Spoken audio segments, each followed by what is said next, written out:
लड़की की माँ उसे फोर्सफुली खाना बनवाती है। लड़की जो खाना बनाती है उसकी माँ उसे फेंक देती है। उसकी माँ को ब्लड कैंसर है।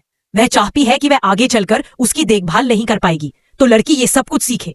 उसकी माँ की तबीयत खराब हो जाती है। लड़की उसके पिता को कॉल करती है। उसके पिता का फोन उसके लवर के हाथ में होता है। वह फोन काट देती है। अब लड़की खुद सारा काम करती है, उसकी माँ की केयर करती है और वह देखभाल करती जाती है। उसकी माँ की आत्मा उसे लड़की को मना करती है।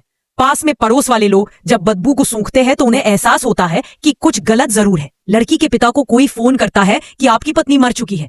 लड़की का पिता वहां पर आता है, लड़की को उसकी माँ से दूर करता है, उसकी माँ को अंतिम संस्कार के लिए ले जाते हैं। लड़की को उसका पिता ले जाकर लवर के पास छोड़ देता है। उसके पिता की लवर यानी उसकी सौतेली माँ उसके पिता के सामने उसे काफी अच्छे से रखती है।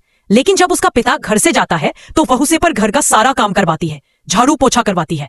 जब उसका पिता लौट के आता है वह जाकर उसे सारी बात बताती है, लेकिन उसका पिता कोई भी बात नहीं मानता क्योंकि उसे उसकी लवर पर काफी विश्वास होता है। उसे बच्ची की माँ की आत्मा काफी दुखी होती है। लड़की परेशान होकर घर को छोड़कर चली जाती है। सामने से ट्रक आ रहा होता है। उसे लड़की की माँ की आत्मा उसके सामने आती है और ट्रक पास आता है। सीधी उसे माँ की आत्मा किसी अलग दुनिया में चली जाती है। वहां पर उसे एक अनजान व्यक्ति मिलता है जो उसे एक चांस देता है। उसकी बच्चों के लिए उसे एक नया चांस देगी क्योंकि उसकी बच्ची से बहुत प्यार करती है। लड़की की माँ फिर से उसे दुनिया में चली जाती है। अब सवाल ये उठता है कि कहानी कौन से नए मोड़ के साथ आएगी।